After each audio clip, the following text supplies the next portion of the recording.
ny mofinaina isan'andro atolotry ny mpitandrina rakotina valina maoly.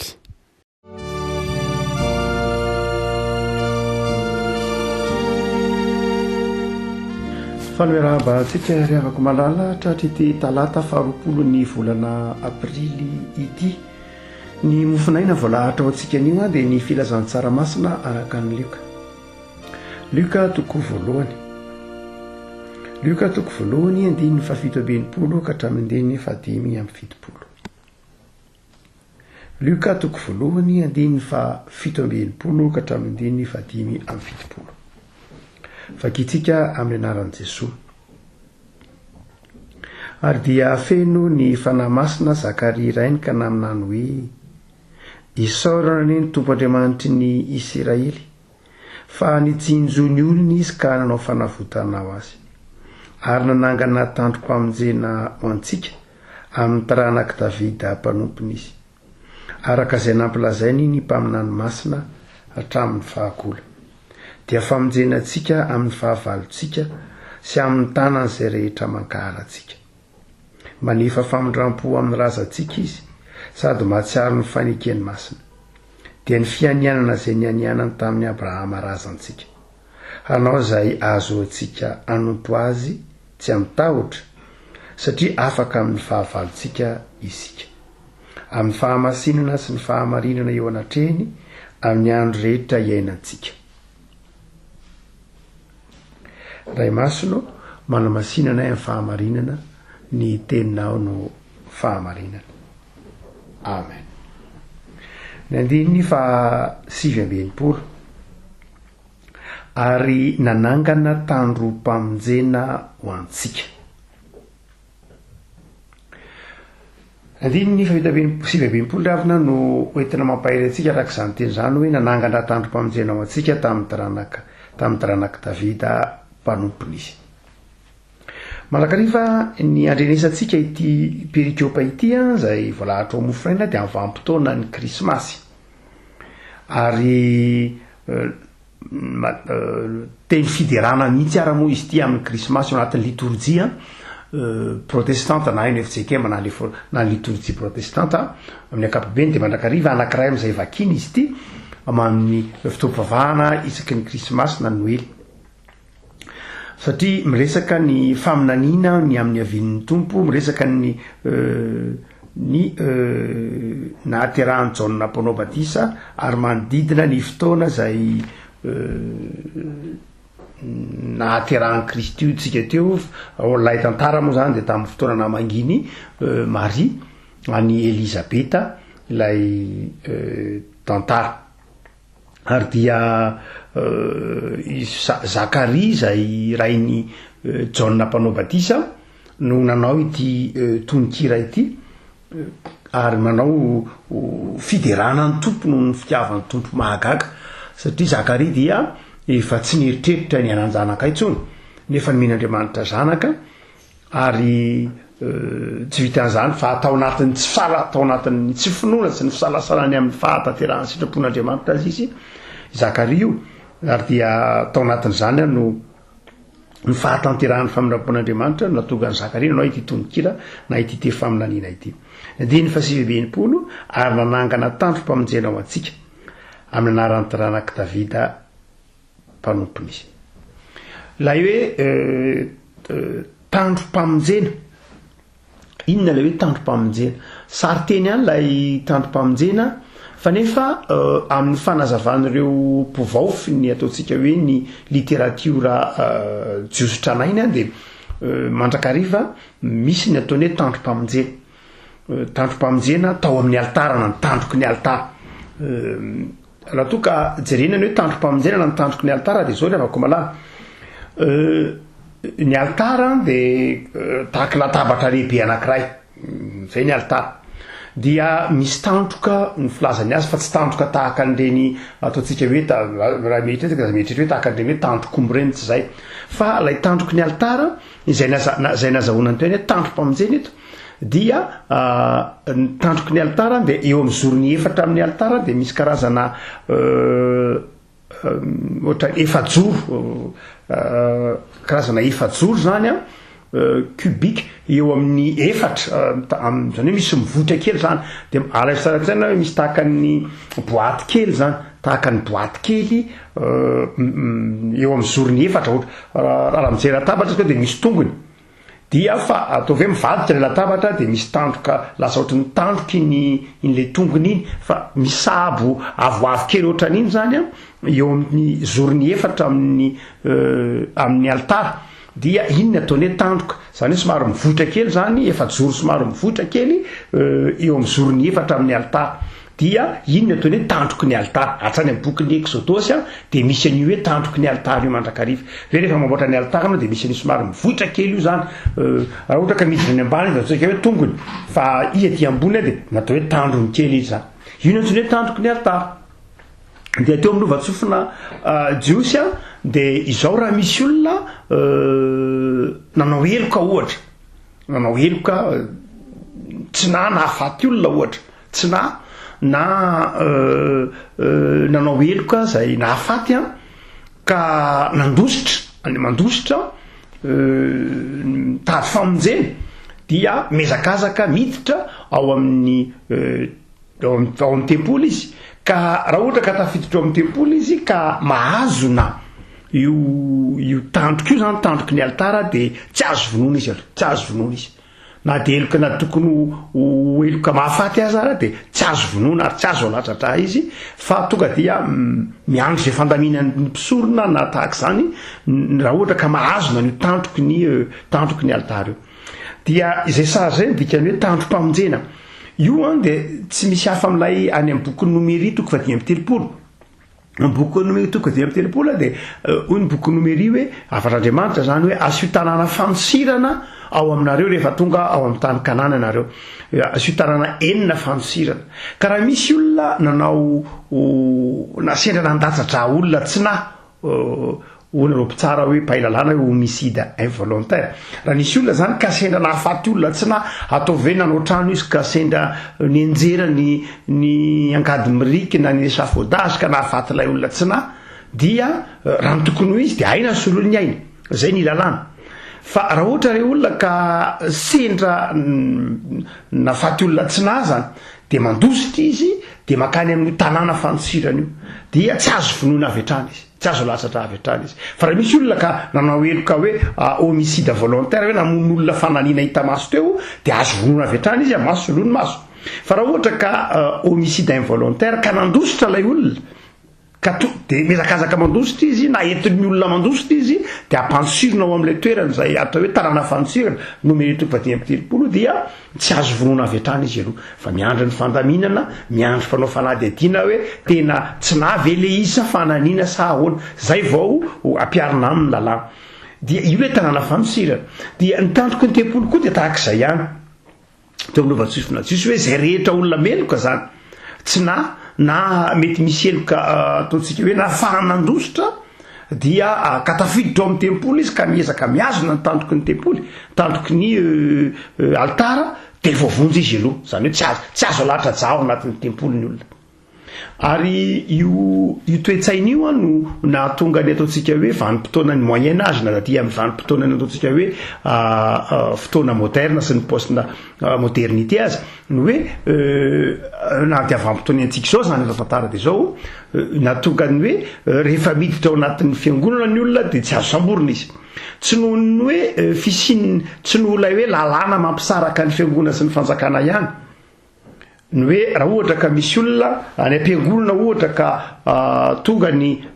manam-pahefana de tsy hoe fanajana ihany izay eo ny lalàna mihitsy zany miaro eo zay hoe raha ny tokony ho izy de zao tsy tokony ho andrasanao ohatra hoe misy olona meloka saratry zany ka kanaka ao am-piangonana izy dia tsy samborina ao anatin'ny fitaovam-pivavahana akory izy tsy samborina ao anatin'ny fitaovam-pivavahana izy tsy samborina ao an-tranon'Andriamanitra izy fa andrasana aloha hivoaka ny tranon'Andriamanitra izy zay vao tokony ho izy ampiarana aminy ary izay no mahatonga ny hoe ny olana nampisaraka fiangonana sy fanjakana eo fa itony sotra masony tony zay fanajanan'Andriamanitra fanajanan'ny fiangonana ary toy ny milaza fa ny tranon'Andriamanitra dia tsy natao toerana ampiarana ny fitsaran'olombelona na ny fandatsahan-dra na mpiarana ny didim-pitsaran'olombelona fa nivelan'ny fiangonana no anivony marina fa ao anatin'ny fiangonana manana fahefana ataontsika hoe ao anatin'ny tanin'ny repoblika ihany ny fiangonana fa na izany ara dia ajainy zay misy an'zay fanatsahany zay dia miandry ny firavahan'ny fiangonana mandrakariva ny mpisambotra ary io antony io no mahatongany hoe tsy eken'ny fiangonana mihitsy ny ampidirana fitaovam-piadiana ohatra hoe basy marovavana tahaka zany ao anatin'ny fiangonana mety misy reny ataontsika hoe piarony manam-pahefana reny dia mety mitondra basy izy fa iny ivelan'ny fiangonana izy ary ao anatiny ary izy de zao ataony tsy hity zay ohatra hoe ataony anaty kitapona tahaka zany ho fanajany lay haja mamboninahitry ny fiangonana ho fanajana lay etika mihitsy ny fiangonana rehefa tonga anatin'ny fiangonana anao zany de ajainao zay mpitandro filaminana de mahafantatra any zany hoe anao dia tsy afaky nitondra kalakinikova eo anaty trano fiangonana ohatra na izy arovanao na izy arovanao dia tsy afaka mampiderana zany eo ianao satria Andriamanitra foto-kevitra raha teolojika mihitsy Andriamanitra no mitandrom-pamonjena ho an'ny olona rehetra ao anatin'ny fiangonana ho an'izay rehetra miditra ao anatin'ny fiangonana de manajany zay sotoaviny zay izy hoe tsy ny olombelona ny miaro anao ao fa Andriamanitra no zany dia raha ohatra ka manana adidy ny olona zany iarony olona zay arovany eo dia amin'ny fomba manokana no mety anaprimany azy any azy Andriamanitra rera zany zay hoe mety manana basy izy any amin'ny any adisy azy zay indray de tsy ataony hitan'ny olona fa any izy mazava ho azy mety manana izy any fa tsy savan'izay akory ny fiangonana ny kristianina re tsy sava-posin'olona na sava-poketran'olona raha ohatra ka misy any na sava-aron'olona tsy manao zany ny fiangonana fa rehefa ohatra kosa ka misy olona tazana mitondra basy marovava miditra amin'ny varavaram-piangonana de tsy ampidiriny d'économie mihitsy izy satria tsy etika ny fiangonana zany fiangonana tsy hitondrana basy marovava zay midika famonoana fandatsahan-dra herisetra na fitaovam-piadiana tahaka zany fa mety mitondra hoe tsika teo le olona fa azy manokana indray zay anaty poketrany any izy mitompo indray zany zay zavatra hafa zay ny feo fieritreretan'ny olona dia zany no fantatry ny mpitandro ny filaminana rehetra izany fandaminana rehetra zany rehefa miditra fiangonana izy ny antony de itony teny tony manao hoe ny fiangonana dia ny trano fiangonana zany te masina ary ny trano fiangonana dia an'Andriamanitra ary Andriamanitra ao anatin'ny trano fiangonana io dia ho an'ny rehetra Andriamanitra ray mahatrano fiangonana azy natao famonjena ny fanahy natao famonjena ny olona ny toren'ny fiangonana ao anatin'ny trano fiangonana dia tsy natao hoe ao zany no hisy fanameloana famonjena no ambara ao fitiavana filazany tsara no ambara ao no zany dia tsy dia ao loatra no isin'ny hoe fampiasan-kery na zavatra tahaka zany anatina trano fiangonana tsy eken'ny fiangonana zany dia fa zao tsika hoe ny an'ny fiarahamonina dia manana sata zay maizy azy io anton'io ange nandritra ny taona maro io anton'io no nahatonga tsy de mora loatra raha milafiny lalàna zany tsy de mora loatra fa io anton'io nahatonga ange ny ataontsika hoe ny FJKM tsy nahazo alalana nandritra ny taona maro tamin'ny fitsanganany ho FJKM tsy tokony adontsika zany raha tantara fa ny FJKM teraka tamin'ny taona 8 sy 700 teraka tamin'ny taona 8 sy 700 nambara-pahabe maso fa teraka hoe teraka ny FJKM vokatry ny fitambarana fiangonana telo dia ny fiangonana Kristy eto Madagasikara ny fiangonana Pilazantsara eto Madagasikara ary ny fiangonana Frentzy Malagasy reo fiangonana telo reo no anomeny FJKM dia fitambarana fiangonana zany ny FJKM reo fiangonana telo zay zanaky ny LMS natao FKM zanaky ny MPF natao FPM ary zanaky ny Frentzy natao ny FFM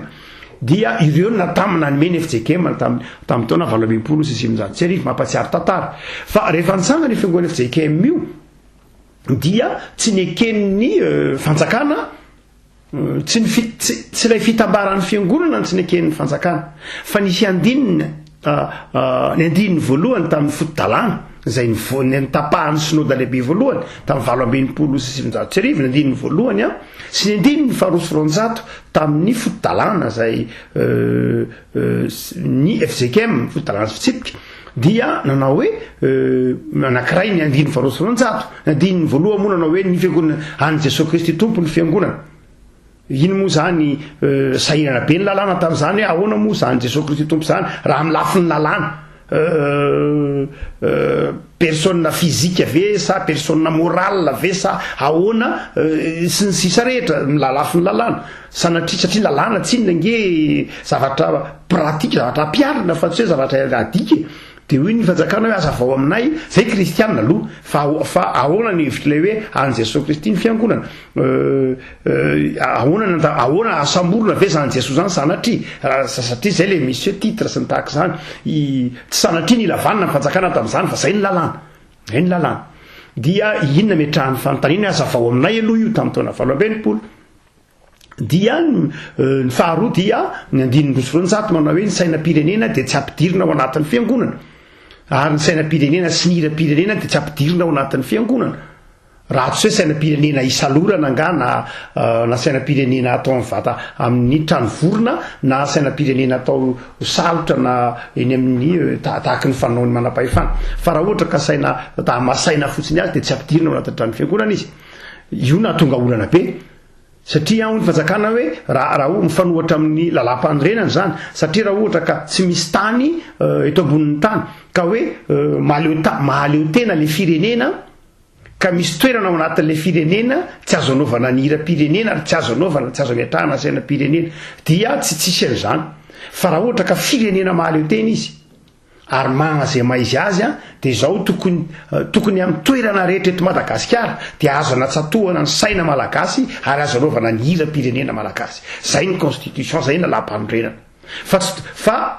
ny hira-pirenena malagasy tsy azonao atao amin'ny toerana ataontsika hoe na amin'ny sainam-pirenena malagasy tsy azonao atsangana ny Sénégal raha tsy nisy antony manokana ohatra hoe ambasady io na masovoy na misy fivorinana tahaka zany fa eto Madagasikara kosa amin'ny toerana rehetra eto Madagasikara naiza dia tokony azo anaovana ny hira-pirenena na anangana ny sainam-pirenena zay ny maha any Madagasikara azy ko nahoana no anatin'ny trano fiangonana eto Madagasikara ny tany ko nahoana no tsy azo atao zany tsy azo atao anatin'ny fiangonana FCKM zay no natonga lay olana be nandritra ny efa taona satria ny fanjakana manao hoe tsy mety io fa esory io andininy io fa tsy manaraka ny constitution io lalàna nareo io satria manohatra zany foto-kevy dehibe iraisan'izao tontolo zao zany hoe naiza dia iraisan'ny tany amin'ny ankapobeny moa zany dia afatry ny tsanga vitsivitsy zay efa nisy fifanarahana tamin'ny fiangonana sy fanjakana misy ihany moa zany fa nisy fifanarahana fa neny malagasy zany ny FJK mbola tsy vita le fanarahana dia zay natonga ny tsy nikena mihitsy moa zany le izy dia ny fandrivotra teny ny fiangonana sy ny fanjakana nandritry ny efa taona dia ny FJK manao hoe aloha tsy ampidirina mihitsy ao anatin'ny fiangonana ny saina tsy atao anatin'ny fiangonana zany hira-pirenena dia ny fanjakana hoe dia tsy menay alalana mihitsy zany nareo tsy ekenay mihitsy ny fitsangananareo na ahoana dia ny taona nitsangana ny FJK zany fa nitsangana ho tsy ara-dalàna raha mitaha amin'ny lalàna tsy nahazo nanokatra compte bancaire tamin'ny fotoana sy ny sisa rehetra zay natonga nisy tany maro ny FJK tsy mbola azo sonatana tamin'ny FJK ny taona 20, 7, 7, ratsy ety ambadiky ny taona 7 zay vao nahazo alalana satria ny Richard Ratsimandrava ny colonel Richard Ratsimandrava no ministre ny aty tany tamin'ny fotoana andro dia izy no zay kristianina ataon'ny FJK ambavady mitafy no nanampy ny ao fa avoakako ilay lalàna dia soniaviny tamin'ny fotoana andro dia nekeny ny fijogon'ny FJK na dia mbola atao anatin'ny foto-dalan'ny FJK aza io lalàna hoe sainam-pirenena io natonga ny tao angety sy hoe zavatra zay tsara zavaina ihany amin'ny tantaram-piangonana tsiny nahatonga ny saina io tao ange tsy hoe hafahafa ny sain'ny FJK ahoana koa zany fisainan'ny FJK zany ahoana ary zany fisainan'ny synody zany hoe sainam-pirenena ve dia tsy atao anatin'ny fiangonana nefa ny LMS ohatra dia tsika zao vao tamin'ity herinandro ity nanatrika ny fandevenana ny prince Philippe dia mijery ny tao anatin'ny fiangonany lehibe tao tany Angleterre tsika tao amin'ny église Saint-Georges dia nahita reo saina isan-karazany ndreo ataontsika hoe ny saina britanika isana isan-karazany tao ny saina ny tany pays de Galles, ny tany Écosse, Irlande sy ny sisa tao anatiny lay trano fiangonana ho an'ny LMS zany tsy olana mihitsy, ho an'ny etarazo anglo-saxon de tsy olana mihitsy ny hoe misy sainam-pirenena ao anaty fiangonana ny amerikana misy an'izany be dia be, fa ny tarazo francophone ny tarazo fiangonana protestanta frantsay no tsy nanao an'izay, tsy tokony adonontsika fa ny protestanta anketany frantsa vao entsika foana zay aza donoina fa nandritra ny taona maro any dia nenjeny fiangonana ny protestanta frantsay, nenjehan'ny mpitondra ny protestanta frantsay, zany hoe ny protestanta frantsay tsy dia olona nahazo varapatana tahaka ny fiangonana katolika romanina nandritra ny taona maro tany frantsa, no zany dia hafa mihitsy ny fifandraisan'ny fiangonana protestanta sy ny fanjakana tsy tokony adonoina zany ara-tantara zany, ka ny nahatonga ny hoe ny sainam-pirenena tsy miditra ao anatin'ny fiangonana ary ny hira-pirenena tsy atao anatin'ny fiangonana dia tarazo avy amin'ny missiona protestanta frantsay io, ny missiona atao anaty foto-dalàny missiona protestanta frantsay mihitsy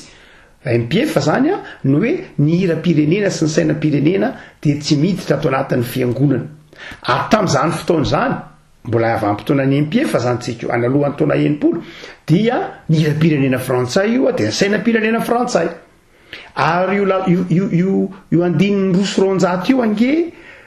efa tany amin'ny taona 250 450 no nisoratana, aza toroana fa ny foto-dalàna FJKM tsy indray andro nanoratana azy, tsy hery taona nanoratana azy, 450 taona nanoratana ny foto-dalàna FJKM,